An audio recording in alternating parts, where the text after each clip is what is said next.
Hello everyone. तो इस video में हम लोग क्या करेंगे कि बायोकेमिस्ट्री का लास्ट 5 साल का जो क्वेश्चंस आए हैं उसको डिस्कस करेंगे और उसका रिलेटेड कुछ कॉन्सेप्ट्स, कुछ क्वेश्चंस वो भी सॉल्व करेंगे और देखना है कि कोई कॉमन ट्रेंड है कि नहीं। और यही कॉमन ट्रेंड आपको आपका प्रिपरेशन में बहुत हेल्प करेगा। तो stay tune till the end of this video, क्योंकि इस वीडियो के एंड तक मैं एटलीस्ट प्रॉमिस करता हूँ कि आपका टाइम वेस्ट नहीं होगा। आप कुछ ना कुछ ट्रेंड तो ढूंढ के निकालोगे ही इससे, and it would help your preparation. ठीक है, तो गौर से देखिए पूरा और जस्ट अपना आई बटन पे क्लिक कीजिए इसका रिलेटेड कॉन्सेप्ट्स को समझने के लिए। सो चलिए शुरू करते हैं। तो शुरू करते हैं IIT जैम 2020 से बायोकेमिस्ट्री रिलेटेड क्वेश्चन स्टार्ट करते हैं हम लोग। और बायोकेमिस्ट्री बहुत लोगों के लिए नाइटमेयर है, लेकिन मेरे बात मानो तो ये इतना भी डिफिकल्ट नहीं है अगर हम ठीक से पढ़े। मानता हूं कि कुछ कुछ जगह पे प्रॉब्लम हो सकता है। तो चलिए क्वेश्चन देखते हैं क्या। पहले वाला क्वेश्चन बोल रहा है कि deficiency of the enzyme phenyl alanine hydroxylase cause phenylketonuria. Phenylalanine hydroxylase converts phenylalanine to tryptophan, B alanine, C tyrosine and D threonine. तो ये बहुत ही इंपॉर्टेंट सा एक कॉन्सेप्ट है। तो यहाँ पे 2 मिनट में पॉज करते हो और आप बोलो कि आंसर क्या होगा। ठीक है, अगर आपने सही से देख लिया तो अभी आपको मैं कॉन्सेप्ट बताता हूँ। हमारे बॉडी में क्या होता है, फिनाइलकीटोनुरिया जो डिजीज है वो एक इनबॉर्न और इनहेरेंट मेटाबॉलिक डिसऑर्डर है, और जिसमें क्या होता है कि फिनाइल एनालिन का जो मेटाबॉलिज्म है वो एब्रोगेटेड होता है। तो ये है फिनाइल एलानिन जो कि कन्वर्टेड होता है टाइरोसिन में, और यही कन्वर्शन स्टेप को मॉड्यूलेट करता है फिनाइल एलानिन हाइड्रोक्सिलेज। ठीक है, टाइरोसिन बहुत ही इंपॉर्टेंट है और टाइरोसिन से काफी चीजें बनता है, epinephrine, norepinephrine, even dopamine, these are all tyrosine derivatives. तो ये पूरा पाथवे बहुत ही इंपॉर्टेंट है और सबसे इंपॉर्टेंट और रेट लिमिटिंग एंजाइम यहाँ पे फिनाइल एलानिन हाइड्रोक्सिलेज है, राइट। और phenyl alanine hydroxylase is produced from the phenylalanine hydroxylase gene. Now due to many reasons phenylalanine hydroxylase gene में कोई म्यूटेशन आ गया, then शायद एक non functional phenylalanine hydroxylase enzyme produced होगा और उसके वजह से phenylalanine टाइरोसिन पे कन्वर्टेड नहीं हो पाएगा, और वही है रूट कॉज ऑफ phenylketonuria. तो यहाँ पे क्वेश्चन में सिंपली पूछा गया था कि phenylalanine hydroxylase फिनाइलएलानिन को किस में कन्वर्ट करता है। तो आसानी से आप बोल सकते हो कि ये कन्वर्ट करता है टाइरोसिन में, right. So option C is the correct option. So ये क्वेश्चन डिफिकल्ट नहीं था, थोड़ा अंडरलाइन कॉन्सेप्ट जान लेते तो तुरंत आंसर कर पाते, राइट। तो इसके बाद हम लोग जाएंगे अनदर क्वेश्चन पे। तो ये फिनाइलकीटोनुरिया सही है, तो आप ये क्वेश्चन का आंसर करो और कमेंट में डालो। Which one of the following statement concerning a 1-week-old male infant with undetected classical phenylketonuria is correct? Tyrosine is a non-essential amino acid for the infant. High level of phenyl pyruvate appears in the urine.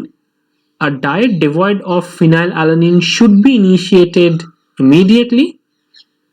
Therapy must begin within the first year of life. तो थोड़ा गौर से सोचो कि phenylalanine और फिनाइलकीटोनुरिया के बारे में और ये क्वेश्चन को आंसर करने की कोशिश करो। ओके, जब फिनाइलकीटोनुरिया के बात हो रहा है तो 2 बात बोल ही देता हूं, अल्कैप्टोनुरिया एंड मेपल सिरप यूरिन, ये सारे में से भी क्वेश्चन आ सकते हैं। तो maple syrup urine disease results from an inborn error of the metabolism of certain classes of amino acid. Which one? That is the question. Options are phenylalanine and tyrosine. Option B is leucine, isoleucine and valine. Option C is serine tyrosine and option D is any amino acid. तो 2 minute pause करता हूं और आप सोचो और answer करने का कोशिश करो। ये बहुत ही इंफॉर्मेटिव है, लेकिन ये इंपॉर्टेंट है आपका IIT जैम या फिर कोई भी एंट्रेंस एग्जाम के लिए। ग्रेट, अगर आपने सही से आंसर किया, आंसर होगा ऑप्शन बी, क्योंकि ल्यूसिन, आइसोल्यूसिन, वैलिन ये जो है ये सारे amino acid results in a sweet smell containing urine which is called maple syrup urine. Maple syrup जैसा smell होता है, so I don't know the smell actually, but anyway, so this is the question. Okay, उसके बाद और एक बहुत ही important question है जो कि पूछा नहीं गया है लेकिन इसके एंगल से क्वेश्चन पूछा जा सकता है. तो unlike many physiological substances, metabolism of ammonia is under very strict control because ammonia is relatively insoluble in water. Ammonia is inflammable gas. Ammonia reacts readily with acids and could cause acidosis. Ammonia is very toxic. तो यहाँ पे बताना चाहता हूँ कि ये जो overall question है ये अमीनो एसिड कैटाबॉलिज्म के ऊपर बेस्ड है, right? So let me tell you, the correct option is option D. Ammonia is very toxic, right? And ammonia is highly soluble. It's not insoluble, okay? It's highly soluble. And let me tell you what happens. So we know in case of our body, the amino acid catabolism takes place in several steps. So first there is transamination, there is deamination, right? After deamination, what happens? Ammonia is produced. Now ammonia water के साथ quickly dissolve हो सकता है, and that is why it has to be first converted to a less soluble, less harmful substance, and that's the job of urea cycle. तो urea cycle क्या करता है? Ammonia को लेस हार्मफुल यूरिया बना देता है. तो यही एंगल से क्वेश्चन पूछा जा सकता है और बहुत ही इंपॉर्टेंट है ये. ठीक है, तो आगे देखते हैं. आगे क्वेश्चन है जो कि आप इसके ऊपर फोकस करो और देखो कि लास्ट तक जब हम जा रहे हैं कितने बार ये क्वेश्चन पूछा गया है डिफरेंट एंगल से. ठीक है, ये बायोमोलिक्यूल्स और कार्बोहाइड्रेट से पूछा हुआ क्वेश्चन है कि a common component in crustacean exoskeleton and fungal cell wall is lignin. Option B cellulose, option C chitin, option D is peptidoglycan. So let me tell you the correct option is chitin. So chitin has N-acetyl glucosamine and that is connected via linkages. Okay, so this is important. इसका subunit क्या है, क्या type का linkages है, all of these information is important because अब जब ये video के अंत तक पहुंचोगे देखोगे कि at least 3 to 4 times in a span between 2020 to 2014 they have asked the same question. So it's one of the hotspots. Okay, so already एक hotspot आपका identify हो चुका है. तो ये वीडियो को एंड तक देखो तो बहुत सारे ऐसे स्पॉट आप ढूंढ के निकाल सकते हो. Now second question is which of the following glycosidic linkage is found in maltose. ऐसे टाइप ऑफ क्वेश्चन है तो बहुत आसान लेकिन होता है बहुत कंफ्यूजिंग, और अगर आपको पता ना हो तो ये सब क्वेश्चन आइदर छोड़ दो या फिर तभी आंसर करो जब आपको टोटली श्योर लगे. So let me tell you what is maltose. अब भी थोड़ा आंसर करने का कोशिश कर सकते हो. So maltose is 2-glucose connected by alpha-1,4 glycosidic linkage. So option B is the correct option, right? So आगे बढ़ते. Which of the following is an example of bacterial and yeast polysaccharide? मतलब कौन सा ऐसे polysaccharide है जो bacteria and east में पाया जाता है? ऑप्शन है starch, glycogen, cellulose and dextran. 2 minute pause करते हो, आप आंसर करने का कोशिश करो. अगर आपने आंसर कर लिया है तो correct answer would be dextran. Dextran are found in both fungus and also in bacteria. So dextran is the correct option here. अच्छा, यहाँ पे और एक सिमिलर क्वेश्चन है. तो ऐसे कार्बोहाइड्रेट के ऊपर थोड़ा बात चल रहा है तो सिमिलर क्वेश्चन भी हम लोग डिस्कस कर रहे हैं कि glucose can be stored in form of dash in animals while in case of plants it can be stored in form of dash, right? तो स्टोरेज फॉर्म क्या है ग्लूकोज का, ये है क्वेश्चन. तो एनिमल में वो क्या होता है आपको पता ही होगा, वो होगा ग्लाइकोजन, एंड प्लांट में वो होगा starch, right? So B is the correct option. So ऐसे एंगल से क्वेश्चन आ सकता है और आपको खुद को समझना है, और आपको ये भी बताऊंगा कि ऐसे टैकल करने का इसका उपाय क्या है. ठीक है, सो ग्लाइकोजन आपको बता देता हूं कि ये ब्रांच्ड पॉलीसैकेराइड है. तो alpha-1,4 alpha-1,6 ग्लाइकोसाइडिक लिंकेजेस है. तो लिंकेजेस पे ध्यान दो क्योंकि ये एंगल से क्वेश्चन पूछा जाता है, right? Which of the following amino sugar are present in bacterial cell wall, right? तो ये तो आपको माइक्रोबायोलॉजी से ऑलरेडी पता ही है, N-acetyl glucosamine, N-acetyl muramic acid, right? तो ये तो तुरंत आप आंसर कर ही दोगे. ठीक है, देन थोड़ा फोटोसिंथेसिस पे फोकस करते हैं क्योंकि जब भी IIT जैम के बात आते हैं फोटोसिंथेसिस एक अलग सा सेक्शन बना लेना चाहिए हम लोगों को, क्योंकि फोटोसिंथेसिस से क्वेश्चन आता है.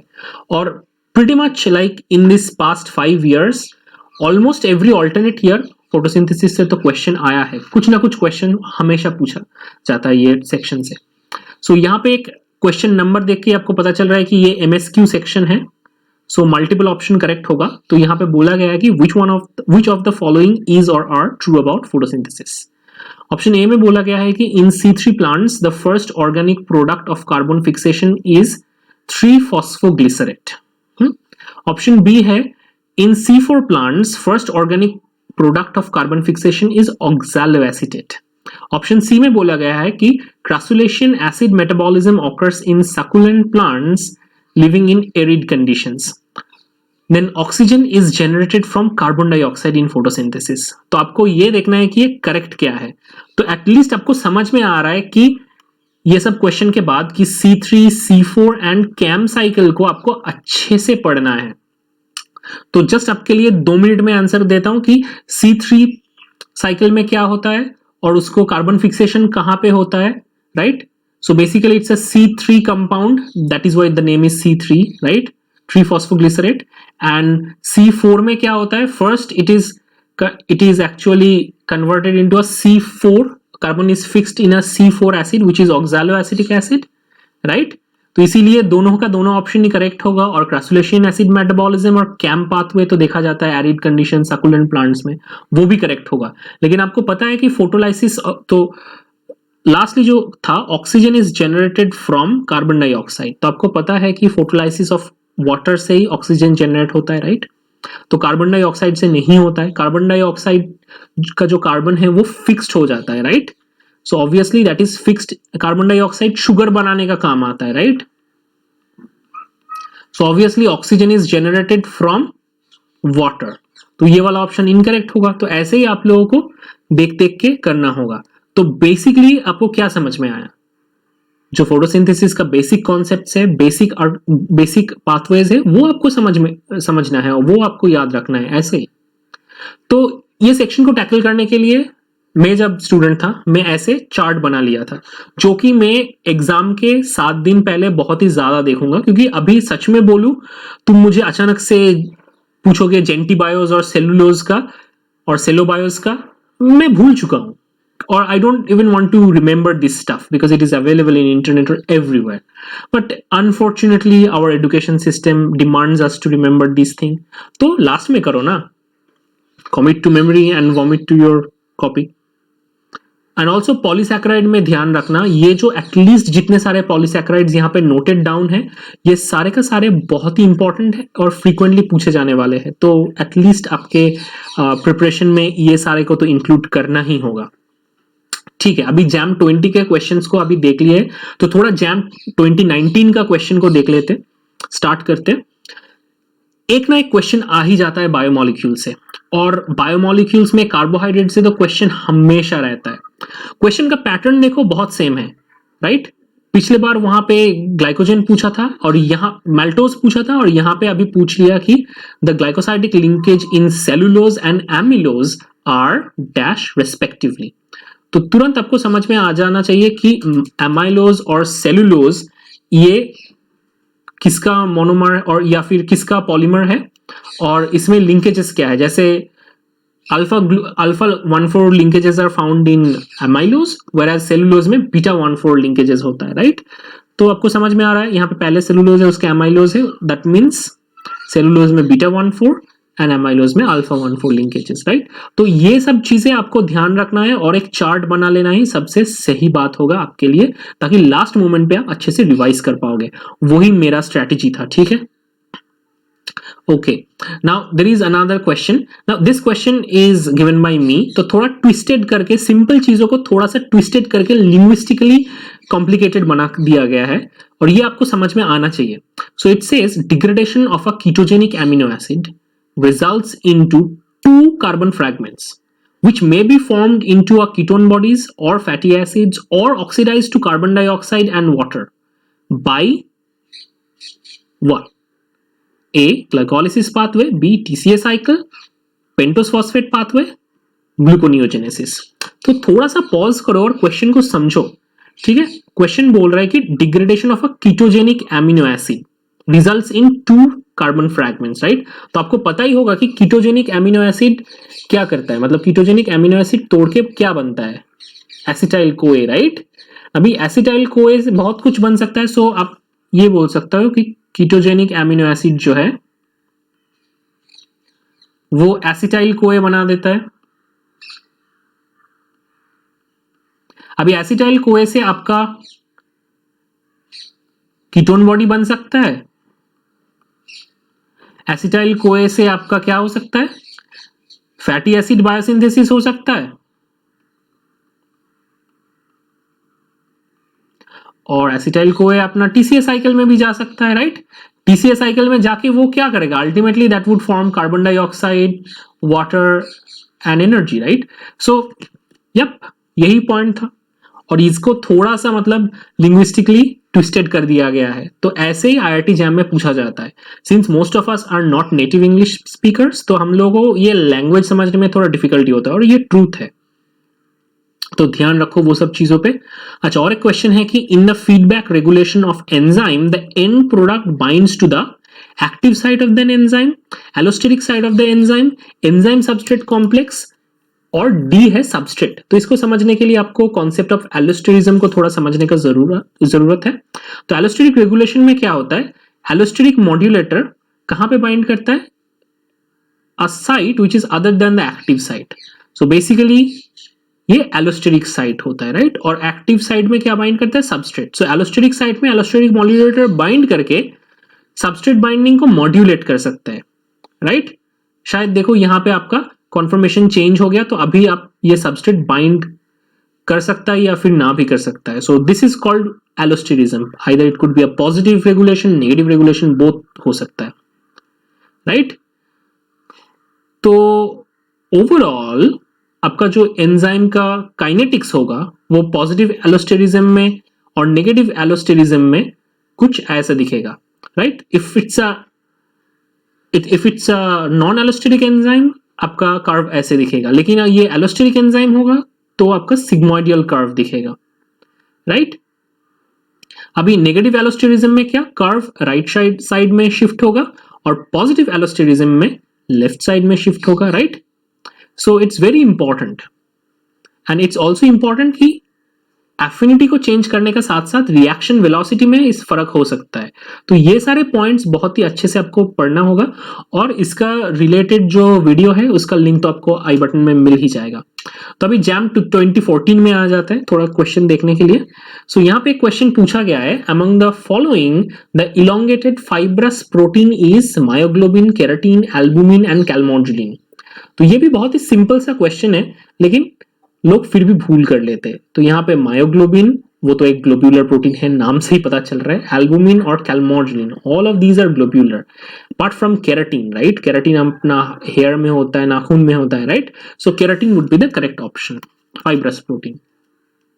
Okay, the mutation likely to cause the least perturbation in the tertiary structure of protein is lysine to aspartate, lysine to valine, aspartate to glutamate और aspartate to isoleucine। तो इसको समझने का कोशिश करो कि कौन से वाला म्यूटेशन हो जाएगा तो एंजाइम का फंक्शनलिटी पे उतना फर्क नहीं पड़ेगा। मान लीजिए यहाँ पे अपना बेसिकली एस्पार्टेट, ये इसका बेसिकली मान लीजिए कि एस्पार्टेट है इसका एक्टिव साइट, राइट।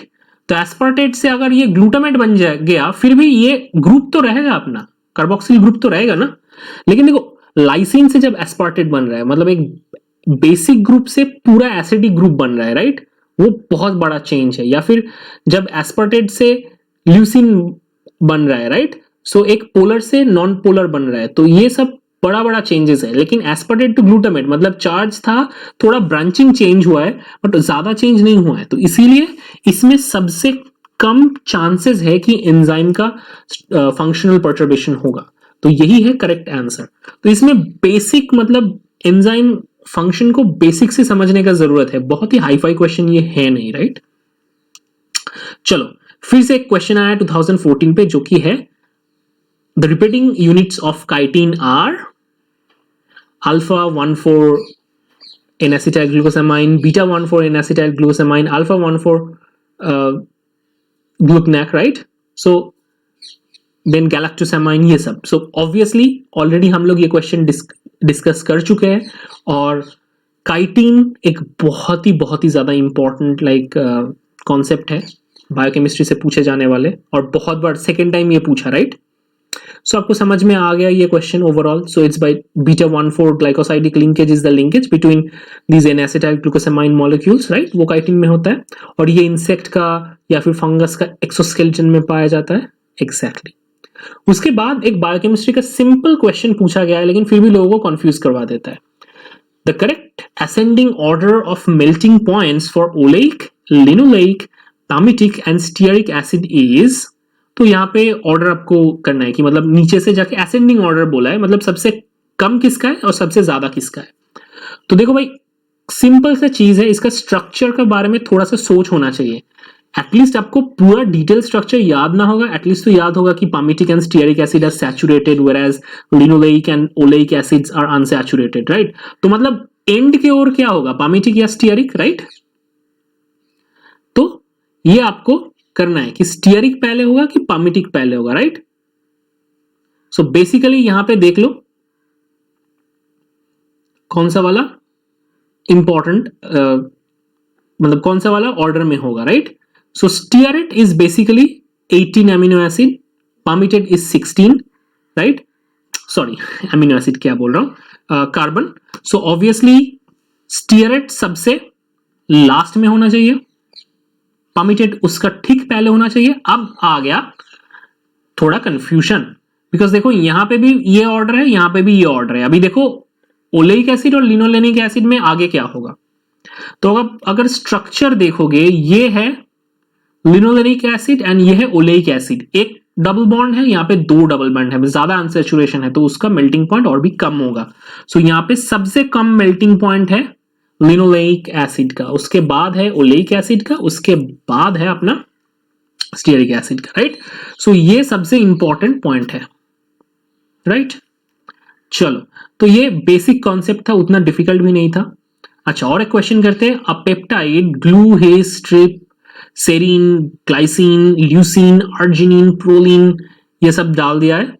इसका आइसोइलेक्ट्रिक पॉइंट डाल दिया है कि 7.8, मतलब 7.8 में इसका क्या है, चार्ज इक्वल टू 0 है, राइट. इसका या तो अभी इसको लेके क्या करें, एक बफर में डाला है जिसका pH है 3, और उसी बफर में डिसॉल्व प्रोटीन को अभी इलेक्ट्रोफोरेसिस करेगा. तो हमको देखना है कि वो कैथोड में या फिर एनोड में रन करेगा. तो ओवरऑल हमको सिंपली जो करना है कि ये सारे पेप्टाइड का नेट चार्ज निकलना है एट pH 3. तो pH 3 का सिचुएशन थोड़ा इमेजिन करने का कोशिश करो. pH 3 क्या है, एसिडिक रेंज है, मतलब भाई सॉल्यूशन में क्या बहुत ही ज्यादा से ज्यादा H+ या फिर प्रोटॉन्स होगा, राइट. अभी ये थोड़ा सोचो कि यहाँ पे अपना जो अमीनो एसिड ग्रुप्स है, जैसे ग्लूटामेट, राइट. तो ग्लूटामेट में देखो कार्बोक्सिल ग्रुप खुला हुआ होता है, right. And there would be arginine, जहां पे अपना एक एमीन ग्रुप होना चाहिए. अच्छा, यहां पे देखो ग्लाइसिन, ये जो C टर्मिनल होगा तो इसमें ऐसे होगा, और ग्लूटामेट में N टर्मिनल मिलेगा आपको, राइट. सो अगर ये सोचोगे, राइट, अगर ये सोचोगे, ये अपना pH, ये जो ब्लू में लिखा है ये pH 7.8 का सिचुएशन है, राइट. लेकिन जब भी वो pH 3 में डाला, देखो ये जो ग्लूटामेट का जो अपना COOH ग्रुप है, सो वो प्रोटोनेटेड हो जाएगा, राइट. ये भी प्रोटोनेटेड हो जाएगा. सो ओवरऑल हमारा क्या बच रहा है, the overall molecule is behaving as a positively charged ion, right, cation, right, cation जैसे बिहेव कर रहा है. So obviously it would be moving towards the negative charged electrode, which would be cathode, right. So cathode would be the correct option. तो इतना ही simple था question, और ये type of question बहुत बार पूछा जाता है. Okay, which of the following statement is not true for an enzyme catalytic reaction? Reaction rate and equilibrium are both altered. Activation energy is decreased. Enzyme substrate complex is formed. Enzyme undergo induced fit on substrate binding. तो यहां पे बोलना चाहता हूं कि enzyme equilibrium को change नहीं करता है, एंजाइम वेलोसिटी को चेंज करता है, एक्टिवेशन एनर्जी को चेंज करता है, नहीं करता है. इक्विलिब्रियम को नहीं चेंज करते। सो ओवरऑल आपको ये चीज याद रखना है, few points regarding enzyme catalytic reaction, कि ये एक पर्टिकुलर रिएक्शन काइनेटिक्स है जो कि एंजाइम छोड़ के है, ठीक है, सबस्ट्रेट टू प्रोडक्ट कन्वर्शन हो रहा है, and this energy, I mean there is an activation energy barrier, right, जो कि यहां पे डिपिक्टेड है। नाउ अभी एंजाइम डाल दो तो वही बैरियर रिड्यूस्ड हो जाएगा, बट सबसे इंपॉर्टेंट पॉइंट जो हमको ध्यान में रखना होगा कि the biggest difference between like the energy level is like achieved by enzyme, like ठीक है, ये जो एंजाइम एक्टिवेशन एनर्जी का लोअरिंग हो रहा है, राइट, वो कैसे हो रहा है, वो होता है एंजाइम के द्वारा, right. So actually there is some concept of binding energy जो कि एक्टिवेशन एनर्जी को रिड्यूस करने में हेल्प करता है, और उसके बारे में डिटेल आपको मिल जाएगा आई बटन में, तो क्लिक कर लीजिए। अल्टीमेटली ये आपको ध्यान में रखना है कि इक्विलिब्रियम चेंज नहीं होता है, राइट, इक्विलिब्रियम कभी भी चेंज नहीं होता है, और यही सब पॉइंट्स बहुत ही इंपॉर्टेंट है। तो एटलीस्ट ये 3 पॉइंट्स को आप एक स्क्रीनशॉट लगा सकते हो, क्योंकि इसके एंगल पे both IIT jam, JNU CEB सारे जगह पे क्वेश्चन पूछा गया है। Okay, let's move on. Which of the following is not an allosteric regulatory enzyme in glycolysis?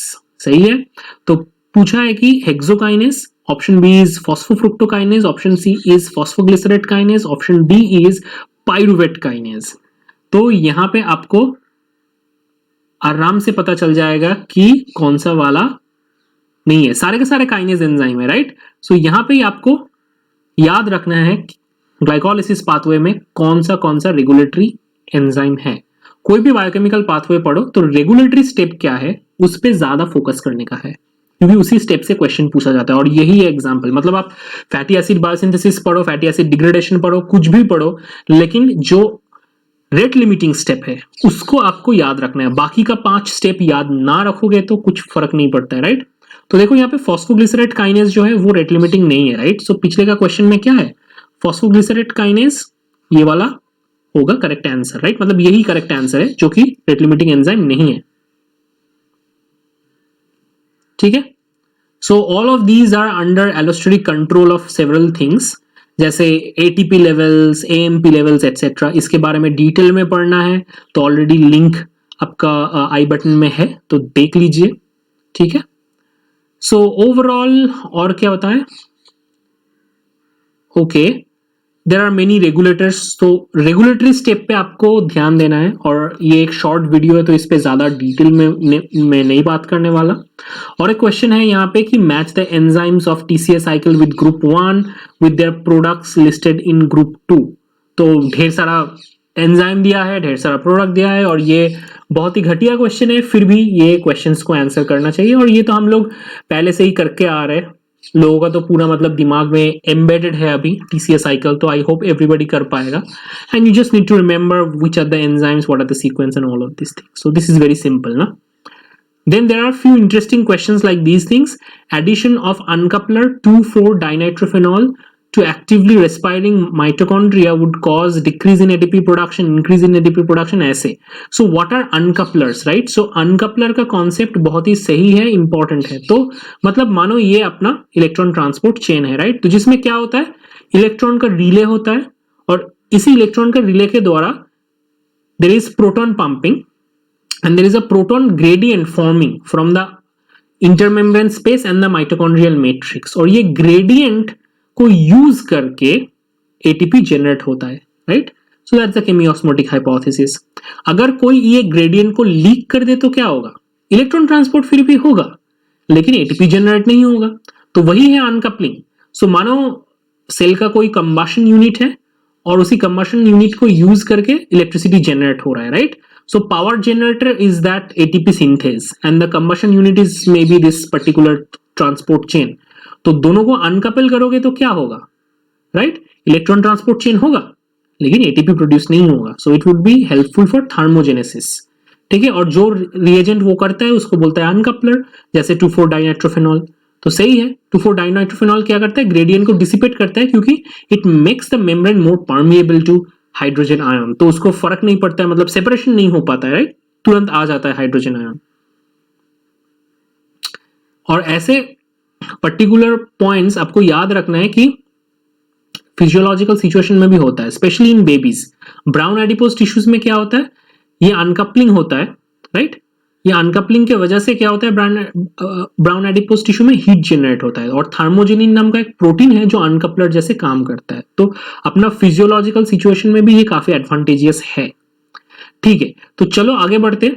यहाँ पे और एक क्वेश्चन आ गया फोटोसिंथेसिस के ओर से, और ये देखो फिर से एक क्वेश्चन है कि C4 plants overcome photo respiration activity of rubisco by fixating CO2 firstly as oxaloacetate 3-phosphoglycerate 2-phosphoglycerate ribulose 1,5 bisphosphate।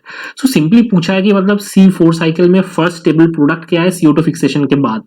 तो आपको तो पता ही है कि भाई ये ऑक्सालोएसिटेट होगा, और C3 साइकिल होता तो 3-phosphoglycerate होता, इतना तो आपको पता ही है। लेकिन देखो ये सिंपल क्वेश्चन ही पूछा गया है, तो इसके साथ जुड़े हुए थोड़े कॉन्सेप्ट्स को क्लियर कर देता हूं कि C4 पाथवे में आपका मेसोफिल सेल में पहले क्या हो जाता है, ऑक्सालोएसिटेट बन जाता है, और बंडल शीथ सेल में बाद में मैलेट से CO2 रिलीज होता है, जो कि अपना केल्विन साइकिल में यूटिलाइज्ड हो जाता है। अभी जो रुबिस्को है वो दो ऑपरेशनल रेजिम में काम कर सकता है। एक तो कार्बोक्सिलेज, जिसमें वो एक इनिडायोल इंटरमीडिएट बना के अल्टीमेटली बनाएगा 3-phosphoglycerate। दूसरा रेजिम है वो बनाएगा ऑक्सीजनेज मॉड्यूल पे वो काम कर सकता है, राइट।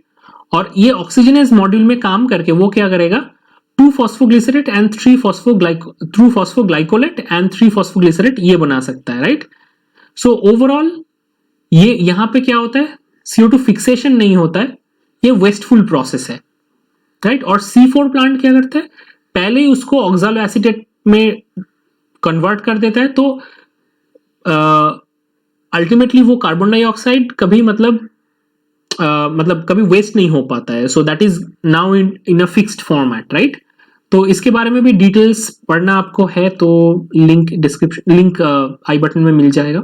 और एक क्वेश्चन आ जाता है यहाँ पे कि higher level of glycosylated haemoglobin indicates क्या, मतलब ये तो बहुत ही इंटरेस्टिंग चीज है। So it's actually going to be diabetes. So let me tell you, ये हमारा हीमोग्लोबिन है, तो हीमोग्लोबिन ग्लाइकोसाइलेटेड हो जाता है जब बहुत ज्यादा ग्लूकोज ब्लड में होता है, right. And high HbA1c level is a indication of diabetes. So not only that, ये बोलता है कि आपका लास्ट 2-3 मंथ में आपका ब्लड शुगर का लेवल कैसे था, राइट। सो बेसिकली ये एक इंपॉर्टेंट सा टेस्ट है, राइट। ठीक है, तो ये टेस्ट पे क्या बताते हैं कि overall there are some range provided. For example अगर ये टेस्ट का वैल्यू आ गया आपका 5.7% और उसका नीचे, so it would be normal. 5.7 to 6% आ गया तो it would be pre diabetic, और उसका बियॉन्ड में ये होगा diabetic. So it's a very important test. शायद आपका घर में पापा या फिर दादाजी कोई तो करता है ये test, right. Yup, so it's important, right. तो ठीक है, मतलब जब भी हम लोग कोई खाना खाते हैं तो ब्लड ग्लूकोज लेवल बढ़ जाता है, राइट।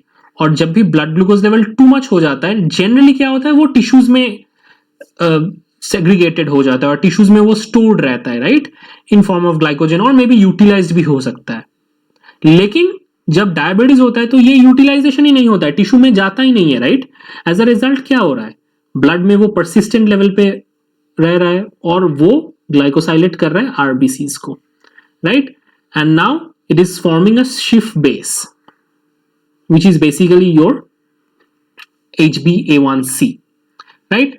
सो ये क्वेश्चन तो हो गया। फिर से हम लोग आगे बढ़े तो देखेंगे 2015 में एक क्वेश्चन पूछा गया है जो कि फिर से सेलुलोज पे बेस्ड है। सेलुलोज पे सेकेंड टाइम क्वेश्चन पूछा गया है, राइट। सो ऑब्वियसली ये क्वेश्चन आप सॉल्व करो और आंसर कमेंट में डालो।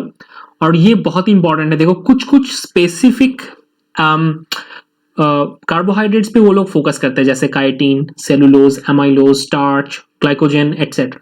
तो ये सबको अलग से एक जगह पे आप कंबाइन करके रख दो, सही है, ठीक है।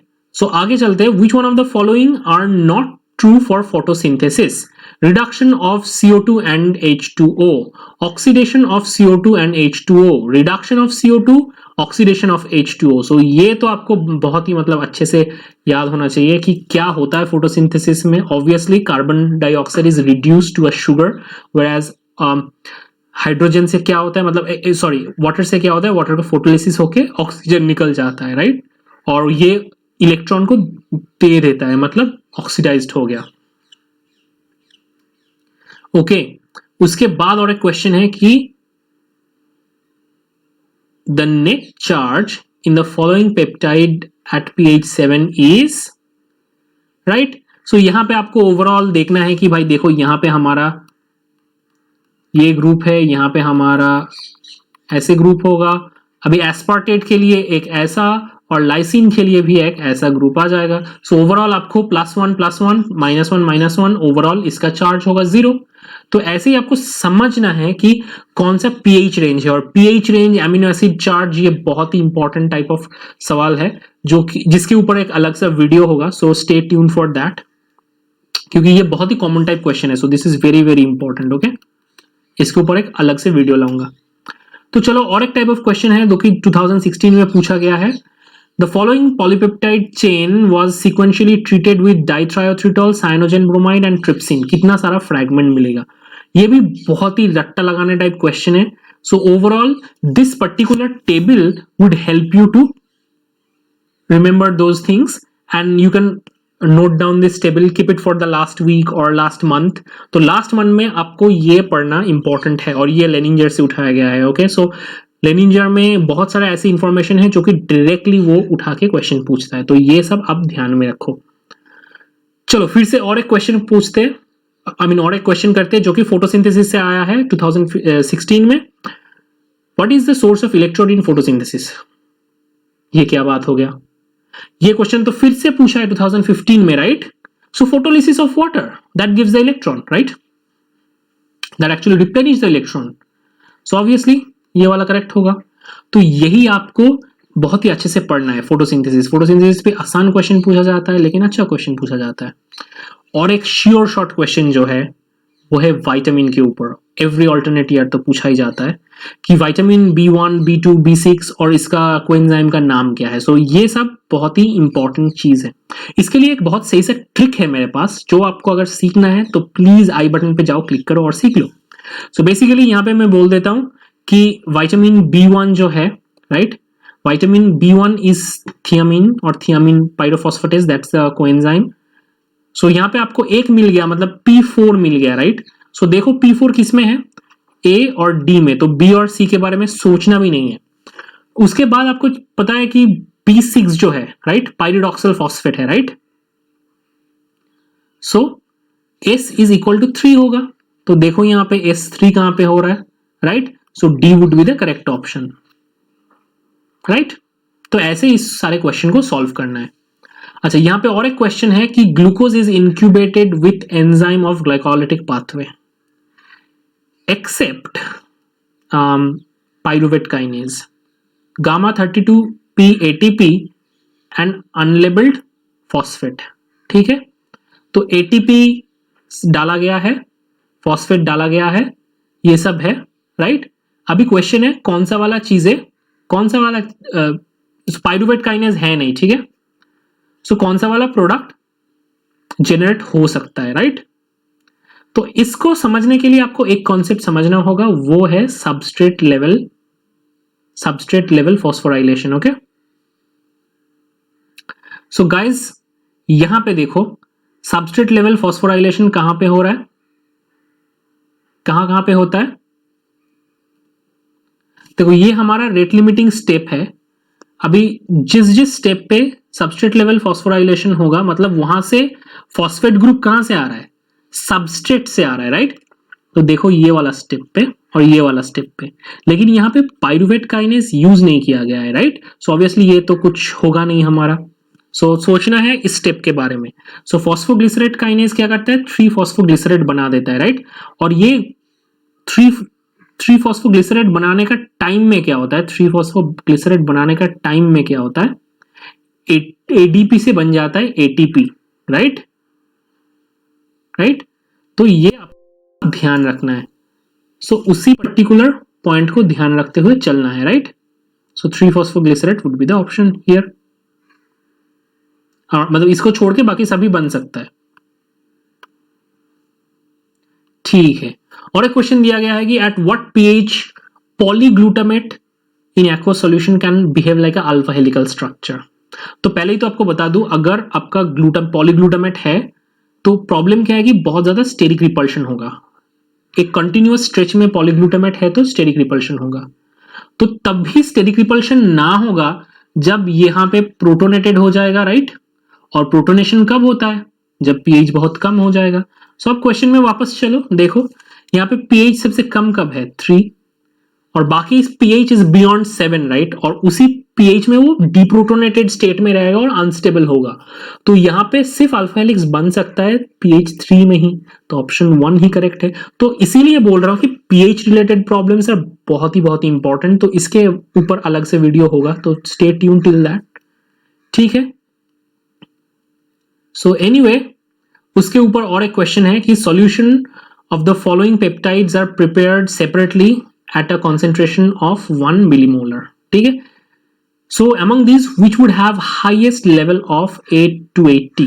तो आपको देखना है A280 होता किसके वजह से, जनरली, राइट। जनरली क्या होता है A280 अपना एरोमेटिक एमिनो एसिड के ऊपर डिपेंड करता है, राइट। तो यहां पे देखना है कि एरोमेटिक एमिनो एसिड कहां पे सबसे ज्यादा है। तो यहां पे देखो, पहले वाला पेप्टाइड में देखो, यहां पे फिनाइलएलानिन, राइट। सेकेंड वाला पे देखो,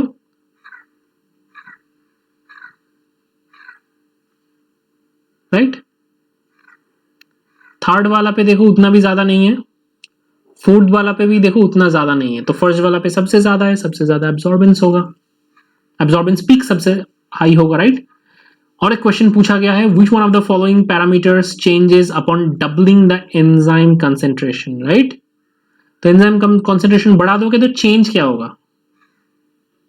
Vmax, velocity, right, exactly. Lastly enzymology पे बहुत ही ज्यादा क्वेश्चन पूछा जाता है, तो वो एक अलग सा सेक्शन करके रखना है। और यहाँ पे भी मेरा चैनल पे अलग सा सेक्शन पे एंजाइमोलॉजी रिलेटेड क्वेश्चन को डिस्कस करेंगे। लेकिन देखो, और एक क्वेश्चन जो है, ये एक बर्ड्स आई व्यू है कि क्या क्या इंपॉर्टेंट है। देखो, ये क्वेश्चन है कि the characteristic oxygen binding profile of haemoglobin shown below arises due to what. तो ये सिग्मोइडियल कर्व कैसे बनता है? कोऑपरेटिविटी से, राइट, एग्जैक्टली। तो ऑलरेडी हीमोग्लोबिन का कोऑपरेटिविटी के बारे में जानना है तो आई बटन पे क्लिक कर लो, आपको मिल जाएगा। तो इसी एंगल के ऊपर क्वेश्चंस पूछा गया है, राइट। तो ओवरऑल यहाँ पे हम लोग क्वेश्चन आंसर पे उतना भी ज्यादा फोकस नहीं किया, लेकिन कौन सा टॉपिक पूछा जाता है, क्या कौन से एंगल से पूछा जाता है, उसके ऊपर हम लोगों ने ज्यादा से ज्यादा फोकस किया। सो ये तो एक एमएसक्यू क्वेश्चन है, तो ओवरऑल कोऑपरेटिविटी तो होगा, कॉन्फर्मेशनल चेंज तो होता ही है। सो ओवरऑल और क्वाटरनरी स्ट्रक्चर पे चेंजेस होता है, राइट। सो ये सब जानने के लिए आपको ज्यादा से ज्यादा पढ़ना पड़ेगा। कोऑपरेटिविटी होता क्या है, हीमोग्लोबिन, मायोग्लोबिन, ये सब एंगल से आपको पढ़ना पड़ेगा, राइट। ठीक है, तो I hope this video was helpful, और आपका दोस्तों में प्लीज शेयर कर दो और स्टे ट्यून्ड, क्योंकि बहुत सारा ऐसे वीडियो आएगा जिसमें हम लोग डिस्कस करेंगे important topics of biochemistry, cell biology, molecular biology, etcetera. तो चलो आज के लिए इतना ही, बाय।